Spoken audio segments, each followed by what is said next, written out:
Where should we put it?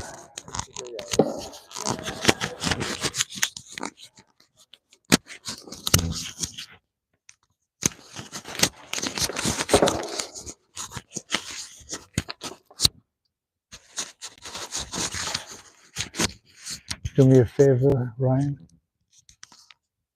This is not. Is that good? Sure. Do you need new books if you don't have this? No. Both Ken Śrimad Bhāgavatam and probably Lamrita. Looks good. Looks good.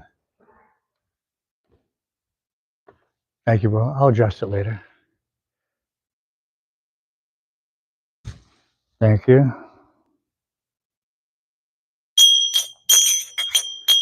Jaya Radha Madhava Kunja Bihare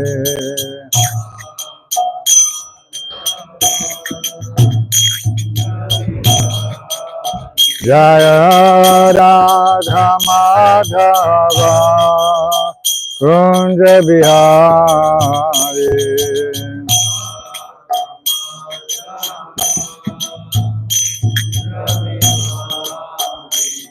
Gopi Janavalabha Girivaradhari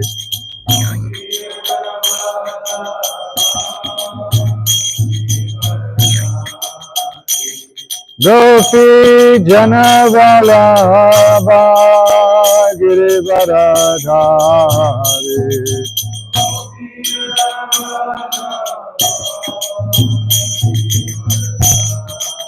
Yashodanandana Braja Janaranjana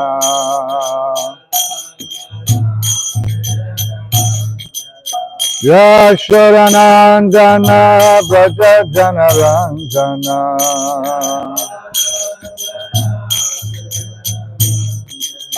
Yamuna Tira Vanachari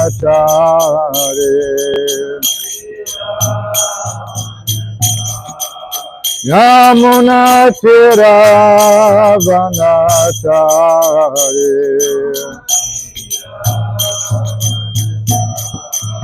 Jaya Radha Madhava Kunja Bihari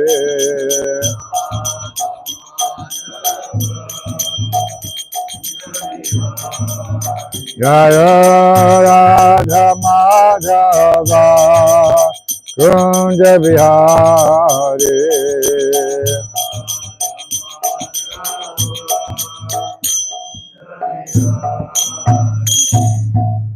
Jaya Vishnupad Balamang Siparivraj Kachaja Sutara Sati Shri Śrimad The Divine Grace of Acharya Binda Bhaktivedanta Swami Srila Prabhupada Ki Jaya Nityalila Pravishtam Vishnupad Balamang Siparivraj Kachaja Sutara Sati Shri Śrimad The Divine Grace Srila Bhakti Siddhanta Saraswati Thakur Goswami Prabhupada Ki Ananta Koti Vaishnava Vrinda Ki Dhruvantaraj Śrimad Bhāgavatam Ki Gaur Premanande All glory to the Shamma devotees. All glory to the Shamma devotees. All glory to the Shamma devotees. All glories to Sri Guru, Sri Dharma, and Srila Prabhupada.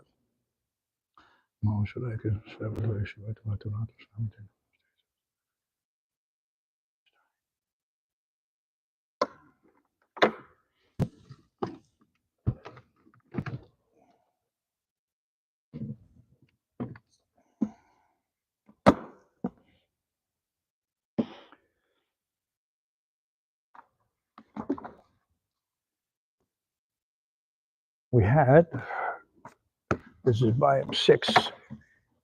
Should have one that says additional pastimes. There it is.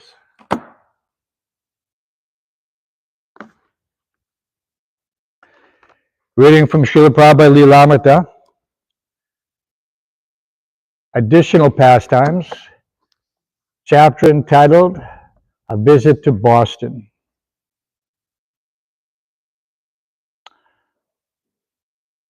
And Prabhupada was speaking at the various colleges. He was very concerned And this one here, he was visiting MIT. Who knows MIT? Everyone knows MIT. And in India, everything is IIT. But MIT, I believe, was first. And everything else is duplicate.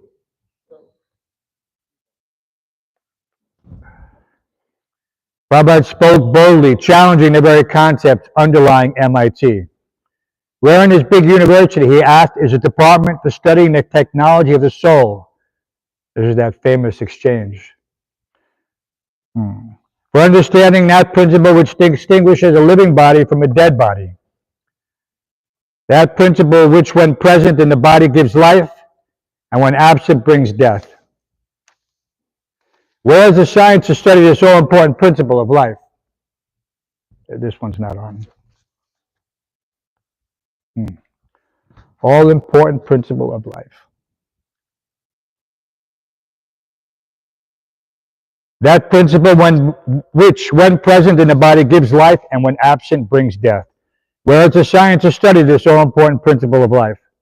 Although scientists consider life to be merely chemicals or electric impulses, he argued, still they are unable to assemble the chemicals and produce life. Why?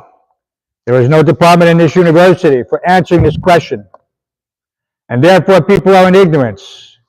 They don't know the self, or the next life, or the purpose of human life beyond animal activities. This science, however, is taught in the Bhagavad Gita. That's just. Thank you. After the lecture, there were many questions. It's a little too loud, though. What is the symbolism, one student asked, of that object behind you on the stage? This is funny. Prabhupada turned and beheld a bare U-shaped metal stand, compliments of the janitor for holding the painting of Krishna that never arrived. This, Prabhupada found, I do not know what this is. This is some kind of technological symbol. Another student asked, why do you wear that marking on your forehead? Prabhupada responded, why do you wear that necktie around your neck? Prabhupada snapped back, annoyed with the question. The student sat down, looking at his necktie. And Prabhupada explained to him that questions about why people dress a certain way are trivial, especially considering the gravity of the present subject matter. When the question and answer period ended, Hansarupa stood and briefly addressed the students, inviting them to attend other college lectures by Srila Prabhupada, or to come hear him at the temple. Wherever a saintly person goes, Hansarupa said, becomes a tirtha, or holy place. And now for the month of May, Boston is a tirtha, so please take advantage of it. As Srila Prabhupada was leaving with his disciples, a group of Indian faculty members and students came and stood around him, speaking rapidly, challenging him. One student, espousing the philosophy of monism, asserted that the highest expression of the absolute truth was that all is one. Prabhupada tried to make him understand that simply oneness was a rudimentary idea, because from that one comes so many variegated manifestations, but the man would not accept defeat, and Prabhupada became excited arguing with him. This is interesting. Taking the man by the shirt collar, Prabhupada shouted, you say everything is one, but is this cotton shirt the same as a cotton ball? Why don't you wear a cotton ball instead of this shirt? Srila Prabhupada ki. I wonder how hard he grabbed him by the shirt. What mercy that person got, huh?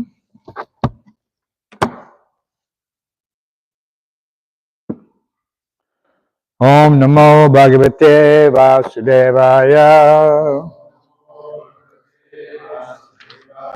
Om Namo Bhagavate Vasudevaya. Om Namo Bhagavate Vasudevaya. Reading from Śrimad Bhāgavatam, 4th canto, 5th chapter, chapter entitled Frustration of the Sacrifice of Daksha. Text 1. Maitreya Vacha Bhavo Bhavana Nidanang Prajapate Asatkritaya Avagamya Naradat Vapashada Shanyam Chatat Advar Udbir Vijat Vitang Krodam Paramadade. Please chant. Maitreya Vacha Bhavo Bhavanya Nidanang Prajapate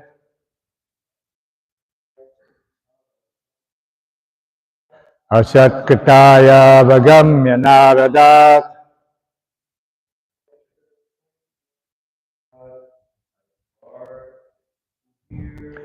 Swapashadasanyam Chitat Advara Bhubir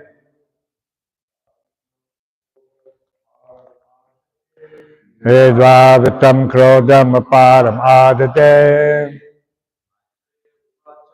Maitreya Vacha Bhavo Bhavanya Nidanang Prajapate Asatkritaya Vagamya Naradat Swapashadasanyam Chitat Advara Bhubir Vidvavatam Krodam Aparam Adate Maitreya Vacha Bhavo Bhavanya Nidanang Prajapate Asatkritaya Vagamya Naradat Swapashadasanyam Chitat Advara Bhuvir Vidvavatam Krodam Aparam Adate Maitreya Vacha Bhavo Bhavanya Nidanang Prajapate Asatkritaya Vagamya Naradat Swapashadasanyam Chitat Advara Bhuvir Vidvavatam Krodam Aparam Adate. Ladies, anyone else? Maitreya Vacha. Maitreya said, Bhava, Lord Shiva, Bhavanya of Sati, Nidanam, the death, Prajapate, because of Prajapati Daksha, Asatkritaya, having been insulted, Avagamya, hearing about, Naradat, from Narada, Swapashadasanyam, the soldiers of his own associates, Cha, and Tat Advara, produced from his Daksha's sacrifice, Rubi, Ribihi, Ribihi, Ribubi. Say that 3 times fast. Ribubi. By the Ribus. Vidrat Vitam. Were driven away. Krodam. Anger. Aparam. Unbounded. Adade. Showed. Translation and purport by His Divine Grace A.C. Bhaktivedanta Swami Prabhupada. Maitreya said, when Lord Shiva heard from Narada that Sati, his wife, was now dead because of Prajapati Daksha's insult to her, and that his soldiers had been driven away by the Ribu demigods, he became greatly angry. Please repeat. Maitreya said, when Lord Shiva heard from Narada that Sati, his wife, was now dead because of Prajapati Daksha's insult to her, and that his soldiers had been driven away by the Ribu demigods,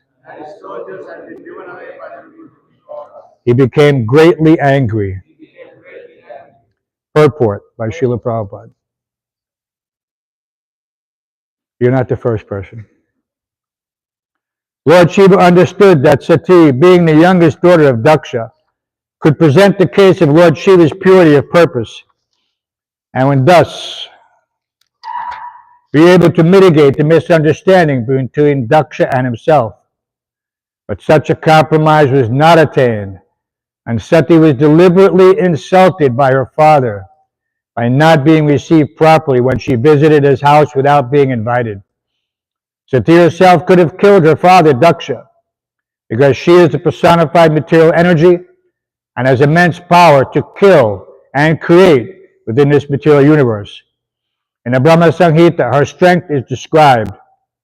She is capable of creating and dissolving many universes, but although she is so powerful, she acts under the direction of the Supreme Personality of Godhead Krishna as his shadow.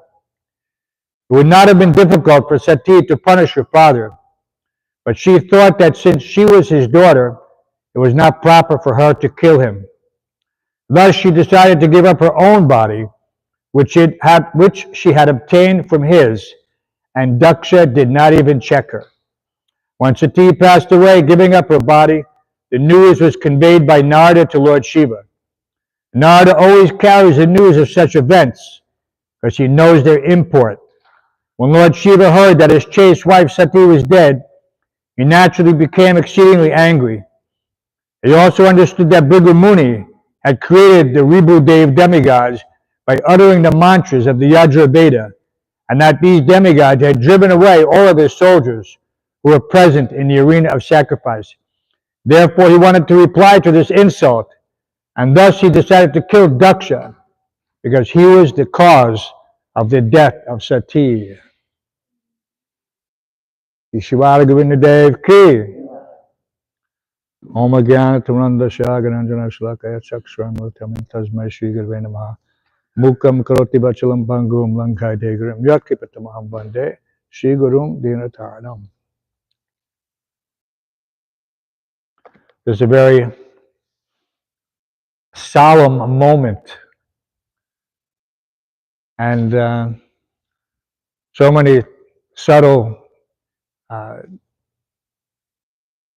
considerations with regards to cultural connection that we see that in the purport. Prabhupada describes that Sati, being the youngest daughter, should have been able to mitigate the differences, because the father is generally very affectionate towards the youngest child, whether it's a boy or a girl, but typically more affectionate towards the girl.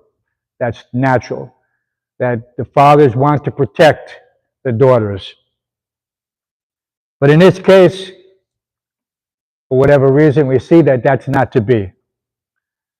And therefore, the culmination of her attending the sacrifice would be disastrous for everyone involved. And that's, of course, the title, Frustration of the Sacrifice of Daksha. Because he's hopeful that the sacrifice will produce the desired result, as is everyone.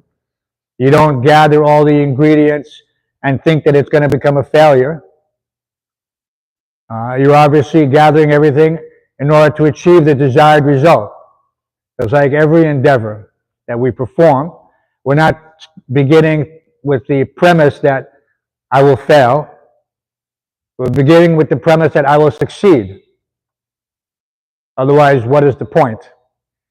right? Even in such situations where things may appear to be hopeless, eternal optimism is a force multiplier. Not from an ignorant point of view, but from the point that we understand that Ananyas Chintantamam, that Krishna is there automatically. Success is guaranteed if one's devotion is, how can you say, curated by his performance.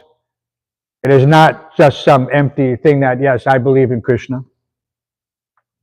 and therefore Krishna owes me something. All right, that type of hopefulness or pretense is not what we expect. They have to be careful because this overwhelms the streaming sound if it's too loud. So devotees are very measured in their approach to all things related to devotional service. All right, we don't have any, how can you say, misconceptions, unless these are something which we have brought in with us, which is why we,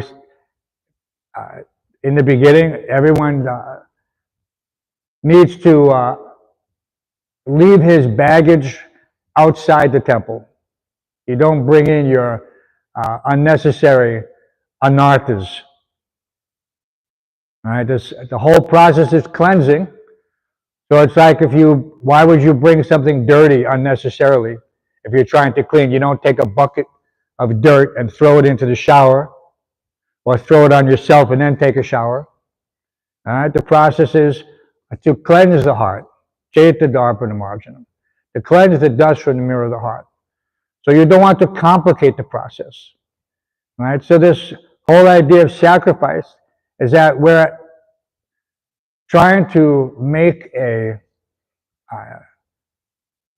within our own limited scope of activities individually, because ultimately everything is there between ourselves and the Supreme Personality of Godhead in a very personal way.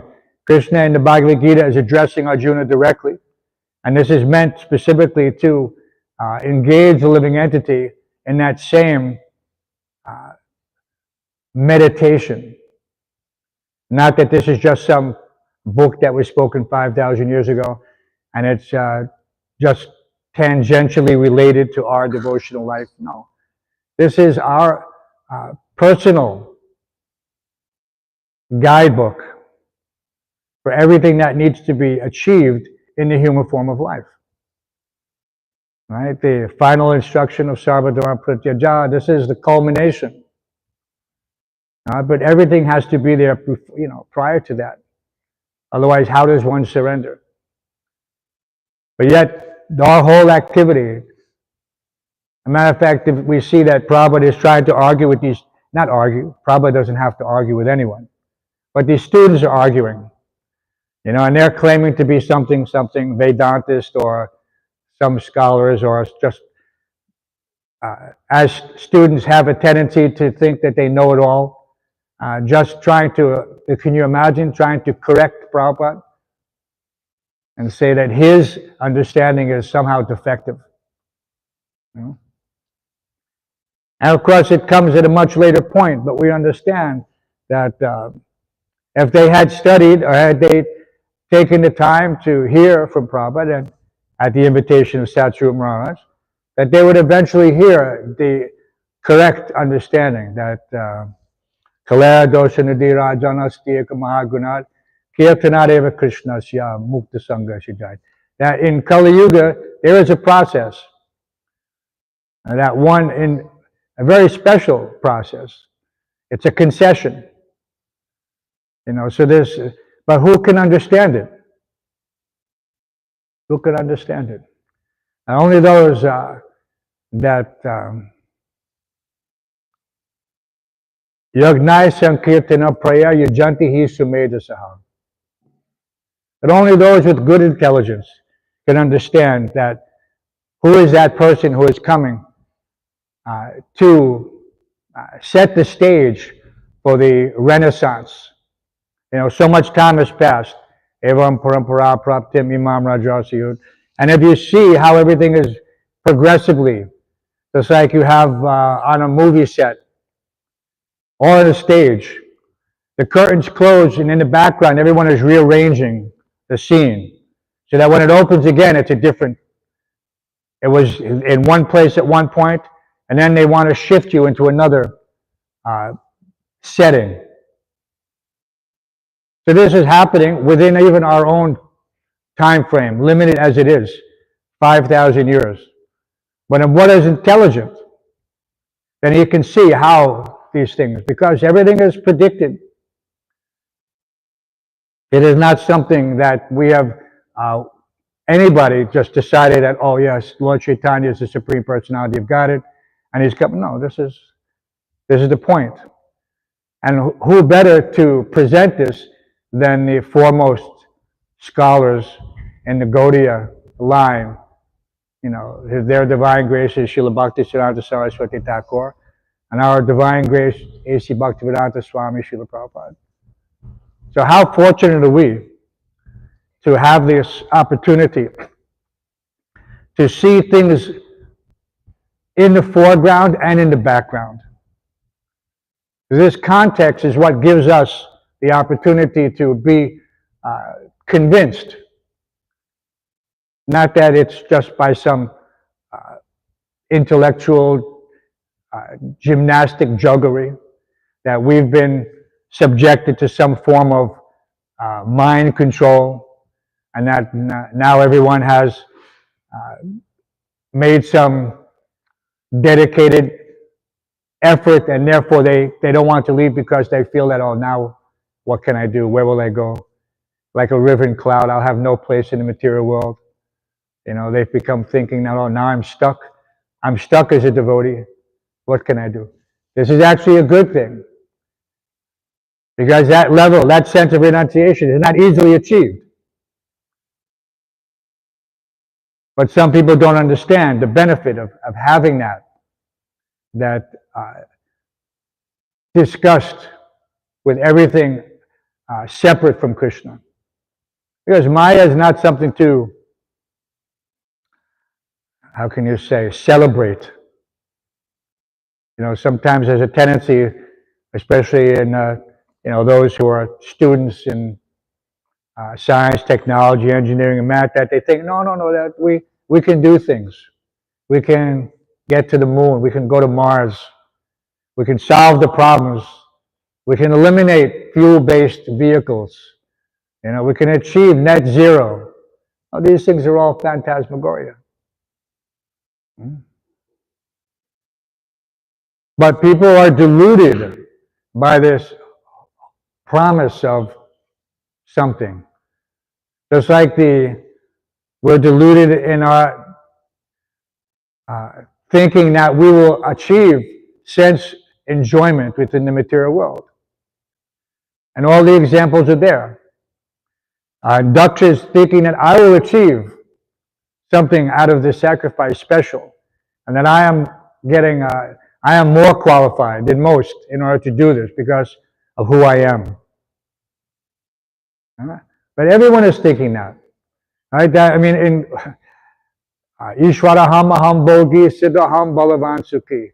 This is how the modes of material nature cover one, thinking that, yes, I am the controller.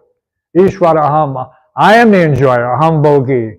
Siddhaham, I am perfect. Balavan sukhi, powerful, sukhi, happy. He's thinking with this. I am perfect, powerful, and happy. And this is not just, that one or two people will think like this. No, everyone in the material world is trying to achieve this position.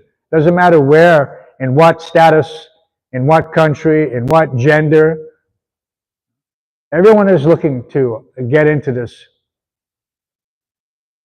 And Naha Prakasha Svavasya Yoga Maya Savamata. And they're all bewildered.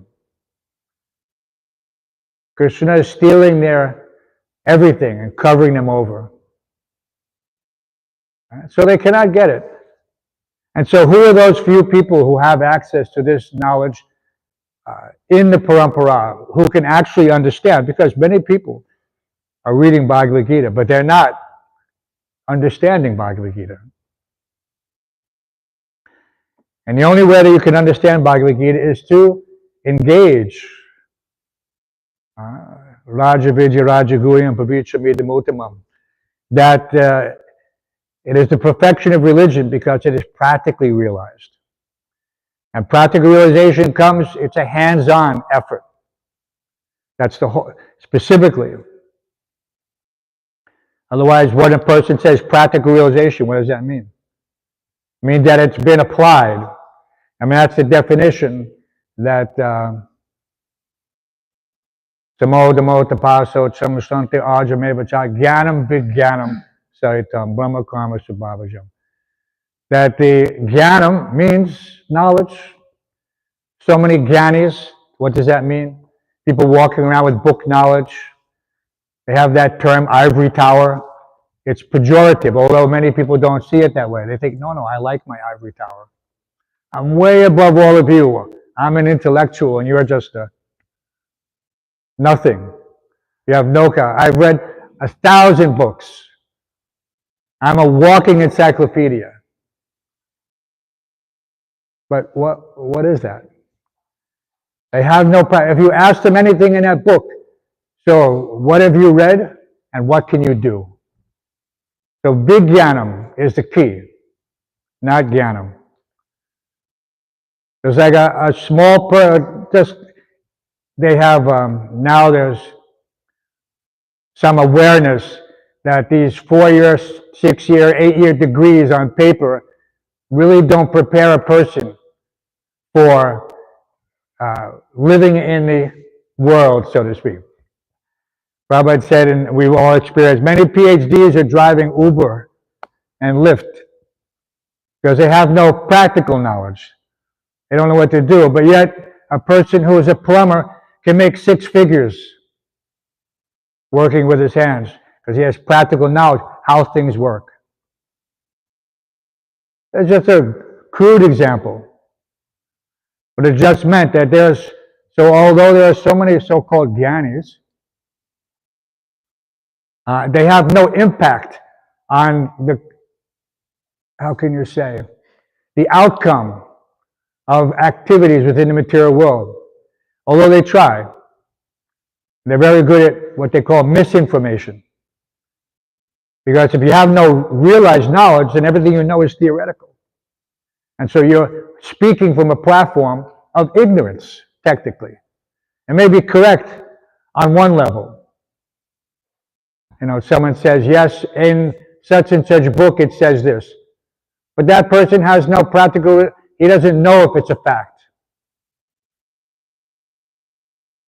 But yet the members of the International Society for Krishna Consciousness are gaining practical, self-realized knowledge of self-realization every single day.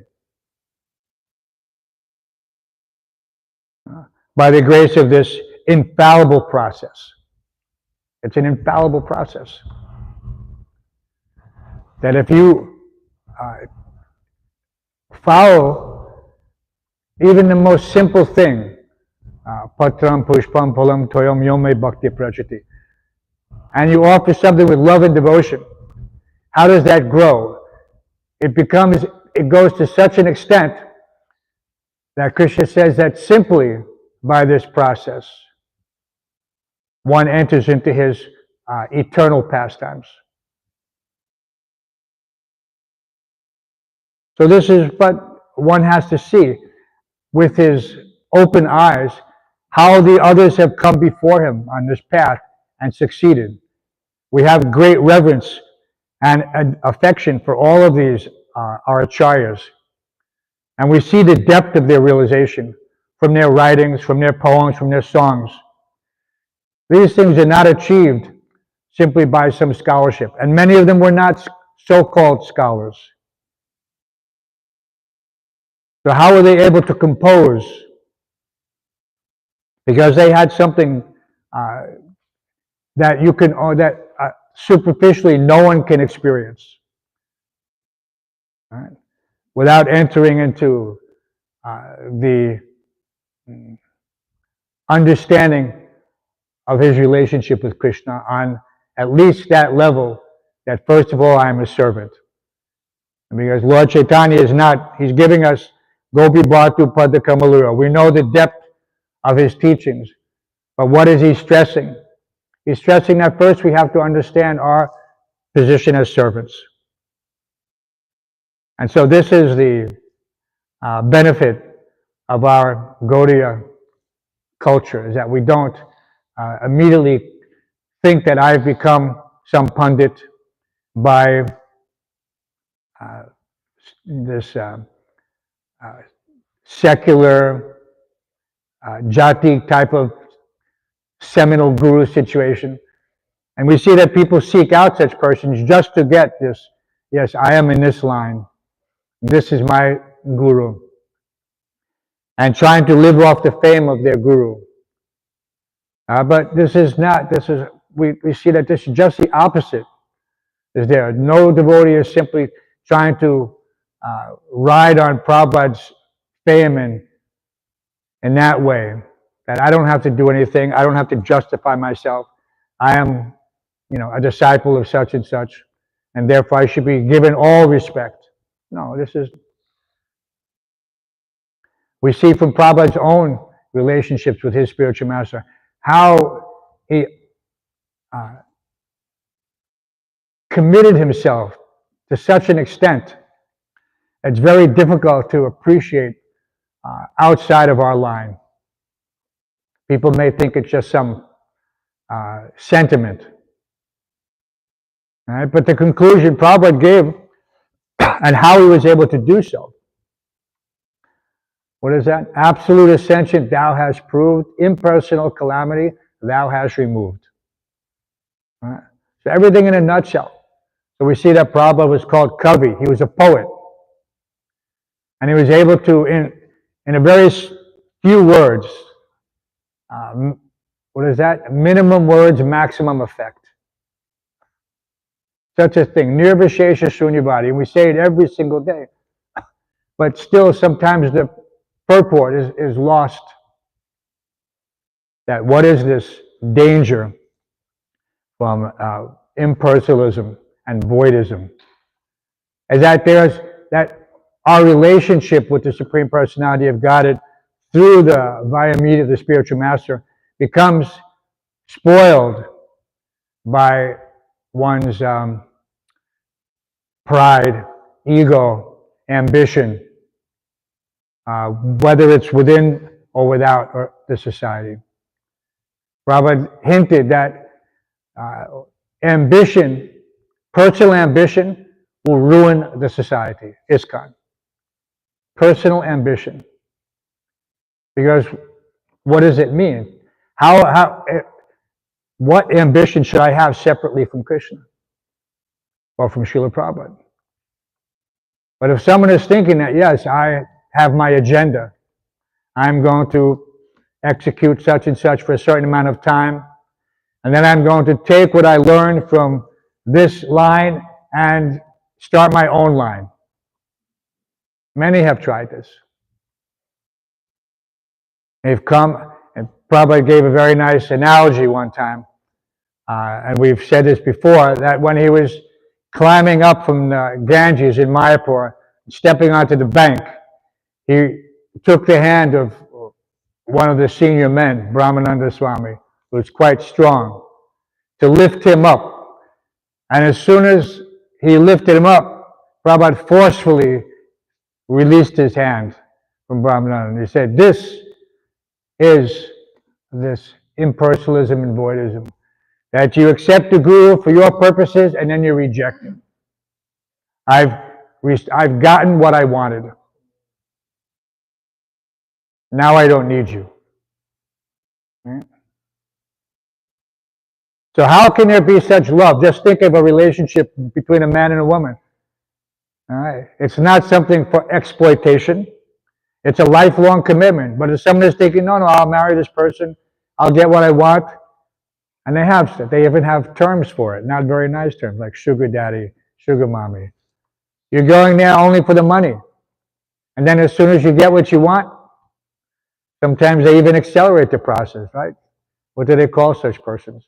There's a term, black widow.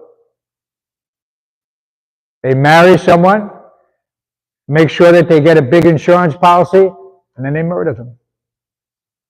Very common practice. Very common practice. So who is thinking? Of course, that is a very dedicated effort. A person has to have a very, it's called a criminal mindset, mensria, criminal mindset. So we're not, hopefully no one is thinking like that. And in the Association of Devotees, everyone should be very careful to keep an eye out for such deviation. That someone is thinking, no, I'm just here to, I'm just passing through. That should be said, well, if you're going to pass through, why don't you pass through quicker and give us a break and, be on your way. Such unserious persons are not good association. Bound to be troublesome. Prabhupada said that we only want a few good men and ladies. And we're not looking for just everyone. It's a very special. Abhinara, Chatur, Vidabha, Jante, Mam. We know that. These 4 types of persons come. But they have to be tested. That have they come as a result and then had the realization that yes, by the circumstances, I've been given this opportunity. Or do they think, no, I came due to distress or lack of funds, and once I get free from that distress and accumulate some funds, I'm out of here. Right? I don't need this anymore. I don't need this restriction. I don't need these regulations. I don't need these, people always telling me I have to get up early and take cold shower. Is everybody enjoying that cold shower?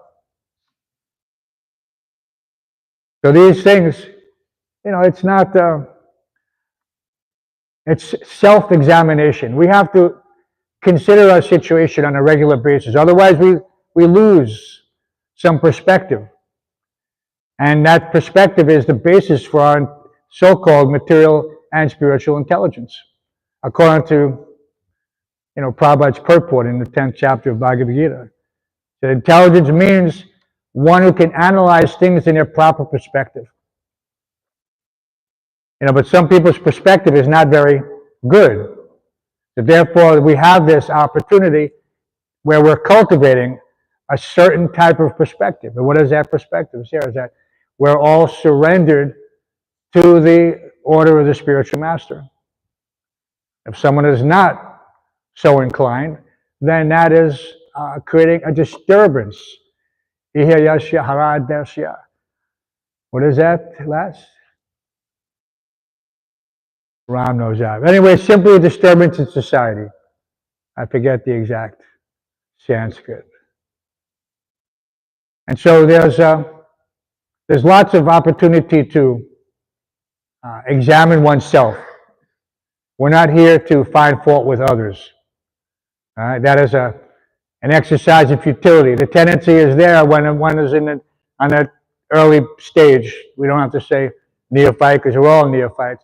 Is that there's something called projection. And he sees faults in others, although he's himself. And the Christians know this philosophy as well. They even have it in a I don't know what they want to call it. It's not an analogy, but says you don't see the log, the splinter in my eye until you take the log out of yours. So there's a tendency to see fault in others without realizing that I am of the same constitution and the same faults. And how do I know? Because to see those faults in others, I must also have those faults. Right? There's so many common sayings. Allen Ginsberg used to call Prabhupada's preaching Hindu granny wisdom. Did you ever hear that term, Dr. Ryan? You know, sometimes we say, we have some, you know, from the elders, they may have some sayings like, the pot calling the kettle black, right? So Allen Ginsberg related some of Prabhupada's teachings to Hindu granny wisdom. So everyone has, you know, the elders in India have some experience, and their wisdom is taken seriously because they know that if you do certain things, such and such thing, you will get such and such result. They've seen it. They've practically realized it. And so they're imparting knowledge unto you. All right? Because they have seen the truth. Just like, you know, we see that Tat Vidhi Panipatena Poi Pastinasevi Upadekshanti Te Gyanam Gyaninas Tatvadarshana. They've seen the truth. And so we have all this access to this knowledge, and if we're not applying it, we'll end up in a situation like Daksha. How does someone who is the Prajapati, who's a direct son of Lord Brahma, how does he foolishly commit such an offense? Right? It can't be ignorance. Right? So there has to be some covering, some potency there. I mean, this we all understand that in the backstory, like in the scenery, and behind there's some stage setting in order to get us. And of course, Narada shows up just at that time, just like he shows up in every situation. Every single pastime, Narada's there, you know, giving away the plot, right? Very famous. So anyway, so there he is again, you know, agitating the situation to make it happen quicker, bring it to a boil, go on, go to the next scene. We want to go to the next scene. So that's Narada. He's there. And so we have to see those things, what the lesson with regards to, and of course for us especially, one should not commit an offense against a great soul. Doesn't matter. And it's so many stories. Prabhupada describes in Krishna book, in his dictation, 1969, Prabhupada was sitting at that desk in that room. Of course, it's not that room, but the desk is in the room.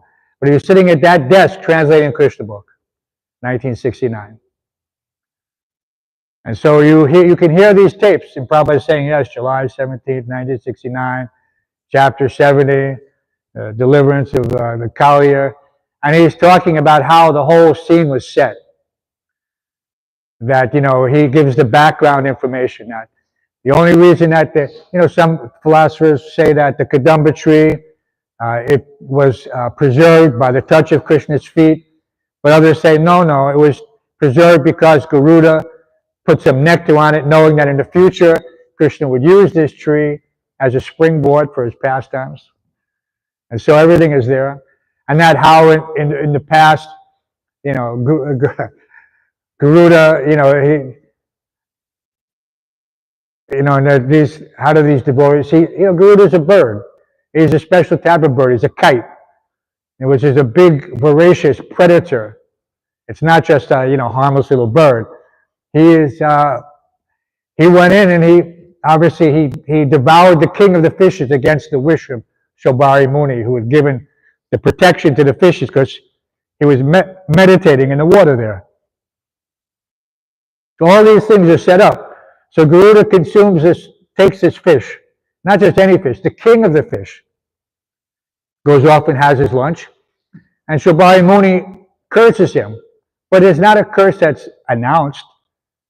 It's an internal curse. He curses him, and if Garuda ever comes back here, he'll die. He'll be killed. But Kaliya knows that curse.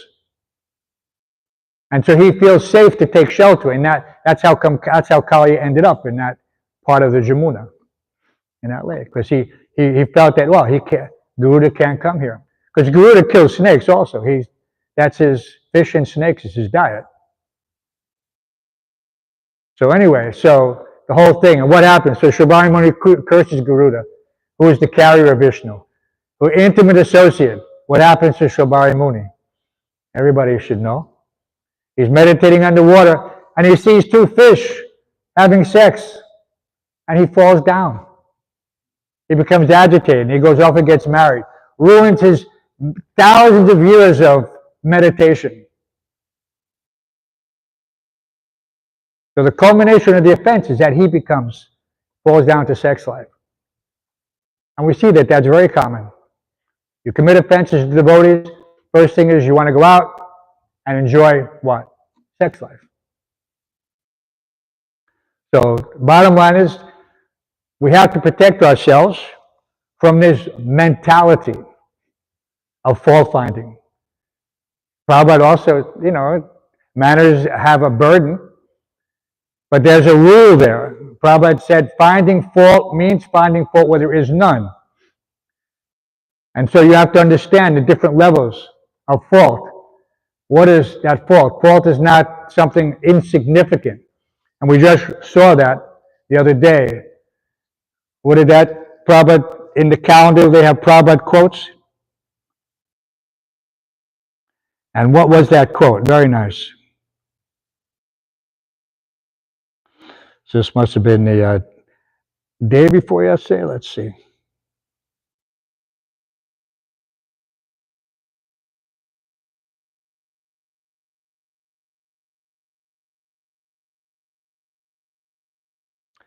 January 11th. On January 11th, Prabhupada was in New York, walking from Dr. Mishra's, or walking from his studio back and forth. And he came to know that Lal Bahadur Shastri, his friend, the Prime Minister, who was going to release the funds for him to purchase 143 West 72nd Street, passed away. He was devastated. That was his hopes at that point. That building is still there. Toshan Krishna and I, we also looked at it after the sale of 55th Street.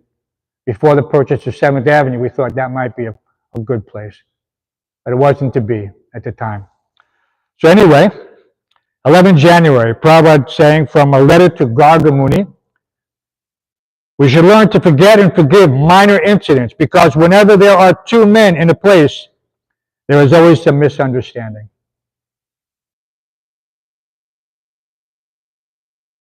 So why did Prabhupada even have to say that? Because this is a fact, of social nature, that there'll be some disagreement. And it's an age of Kali. The age of Kali means even the smallest discrepancy can lead to, quarrel, or worse, who knows. They've fought wars over most ridiculous things. But we don't want to get into that here unnecessarily. All wars are over ridiculous things technically, but it is what it is. The Mahabharata war over land, but Arjuna had to fulfill his dharma. And so therefore it was categorized as a righteous fight. And Lord Krishna, so there's no such thing at this point in time. So, and there are very few persons who are capable of protecting Dharma. We are the last line of defense in Kali Yuga, if you want to look at it like that, to protect Dharma. Right? Dharma srinusata pungsam vishvaksena katasiyat nodpadiyat yadiritim shrama evahi kevalam. All these other so-called dharmis, what is there? They're not doing anything because they're not satisfying Krishna. And it's condemned. Shrama evahi kevalam. It's simply a useless waste of time. All their big talks, all their big conferences, nothing. Only the members of the International Society for Krishna Consciousness are the last line of defense in Kali Yuga to save maximum amount of the population and try to avert the catastrophic effects of Kali Yuga, at least for a certain amount of time. So some concession has been there by the grace of Lord Chaitanya. 10,000 years. Now it's only 9,500. We shouldn't waste time. So this book distribution and Harinam Sankirtan, there are two sides of our same mission. They have to go on simultaneously. There's no question. And Kirtanareva Krishnasya Mukta Sangha Shidayate. This is the conclusion for those who are Yajantihi Sumedasaha, who have good intelligence. And so we should, amongst ourselves, only talk about the conclusion of these things. We shouldn't be speculating about what if we did this, maybe we should change this. No, everything is there. We simply have to follow in Prabhupada's footsteps. That's why they call it Prabhupada Anugas. That is their handbook for their GBC. They compiled everything, all of Prabhupada's essential teachings, his directions on management. And it says, becoming Srila Prabhupada Anugas. This is not some small thing to become a Prabhupada Anuga, to become dedicated to that mission, as he was to the mission of his spiritual master. And so this is, if we take pride in that, then everything else will give us the satisfaction of engaging in this process. But without that conviction, then there will always be some lack, and you'll feel it, and you'll suffer in your enthusiasm, in your determination, in your commitment, in your patience, just for the loss of that one aspect. So you have to carefully preserve your, we call it the Bhakti Lata. But this Bhakti Lata, what do we know of pure devotional service? Whatever we want to know, we can get by serving the lotus feet of Sri Guru. And that is confirmed. And that's what we see. But people still somehow or other think, no, let me just try to directly establish my relationship with Krishna. Right? That was another one. I remember Jai Gaur gave a thumbs up on that quote from Prabhupada. It says, yes, our Swadharma, our eternal identity is what? Serving Krishna, is engaging in devotional service. We don't have to concoct something and think that, no, I want to know my eternal Swarup. We already know our eternal Swarup. Jivya Swarup Hoy, Krishna Nityadas, we know it. But so why don't we concentrate on it now? Why are we thinking, no, I have to know, am I in this camp, left-wing gopi, right-wing gopi, this, that? No, it doesn't work like that. And this is also a false impatience. It's like the woman who thinks I'm married, now I should immediately have a child. That there's no gestation. I can just, no, it doesn't work like that. There has to be a period where everything comes into effect. And that is our process, as it is. And you'll see that some will appear to take to it more quickly than others due to past pious, you could say, inclusion in some aspect of devotion or another. And this is also confirmed. But one should not become puffed up as a result. You should just think that this is a blessing, that somehow or other I didn't have to waste my whole life. I didn't, some people they're thinking, I'll surrender to Krishna when I am an old man and retired. This is useless. And this shows a poor fund of knowledge. Because if something is right now, why am I delaying implementing the conclusion when I can achieve it now? If someone says, I'll give you $1 million now, I'll give you $1 million later. What are you going to take? Most people go, no, I want it now. Right? They tell that to people who win the lottery. They say they'll give you whatever X amount of equal payments over the course here. But nobody takes that. Everyone takes the cash up front, which is a very reduced amount, because they take out all the taxes and everything up front. You end up with 1/3 of what it was, technically, 33%. But they say, no, I want that, because instant gratification. I get it now. But don't be so impatient. Your time is not what you think it is. When you're young, it seems that, it's an eternity. And how should we see that? Intelligent person, he respects time, and he works with it. And he understands that time is my ally, because I've already been given a certain amount of time by the hands of fate.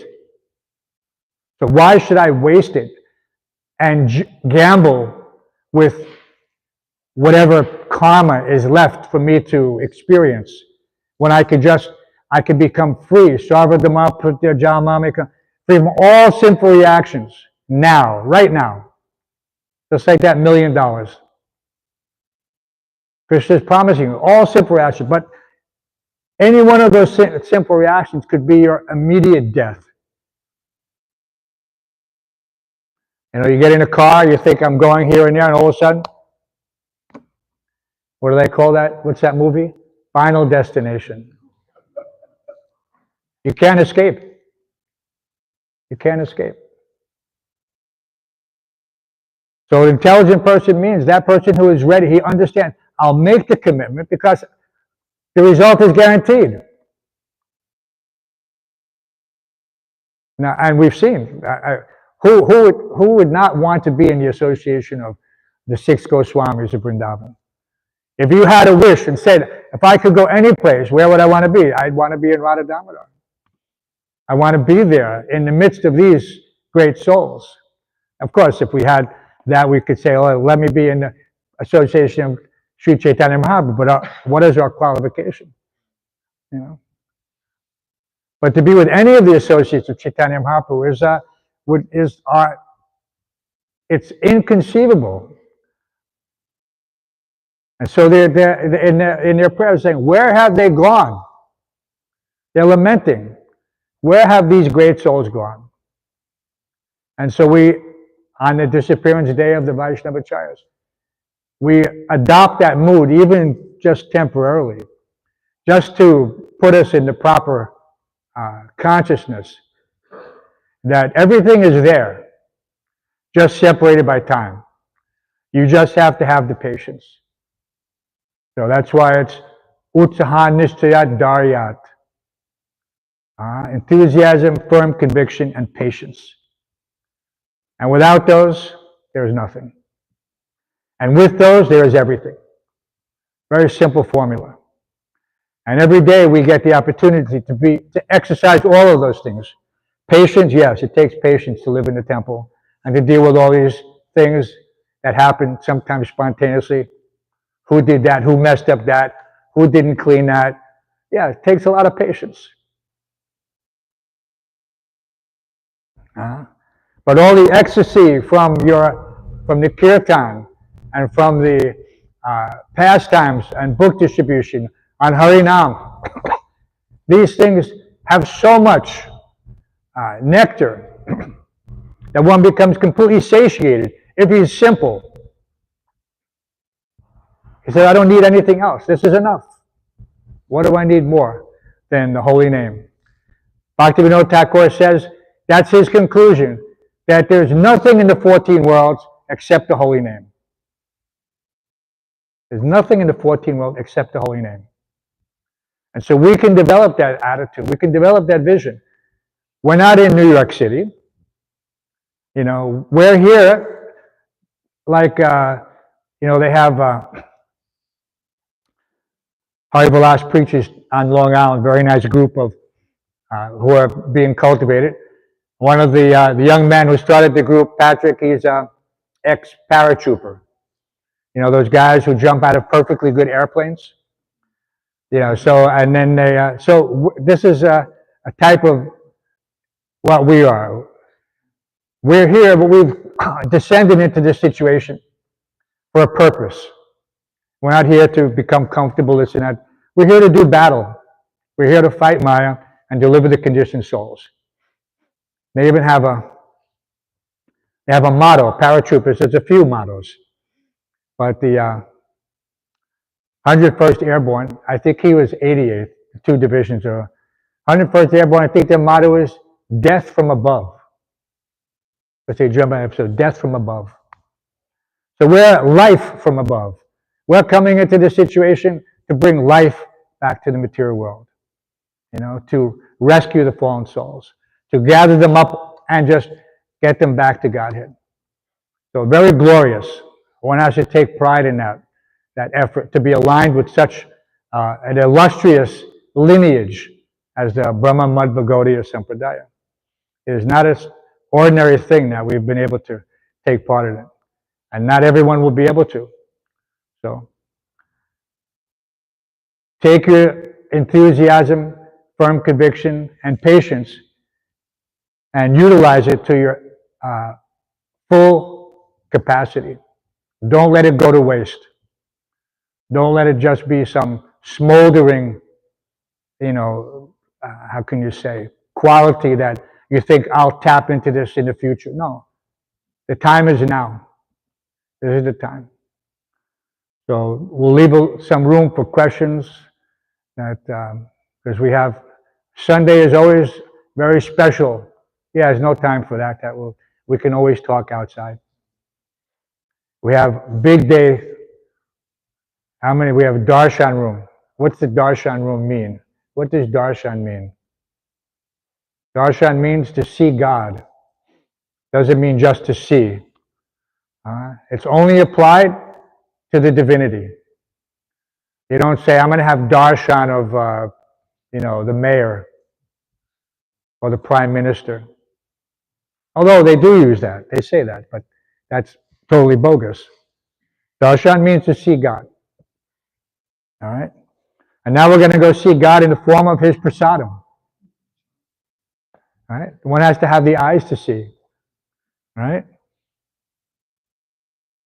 Śrimad Bhāgavatam ki, Śrīla Prabhupada ki, Shri Shri Radha Govindadev ki, Gaur Premanandi.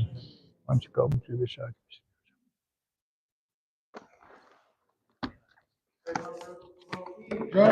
Vaishnava Vrinda ki.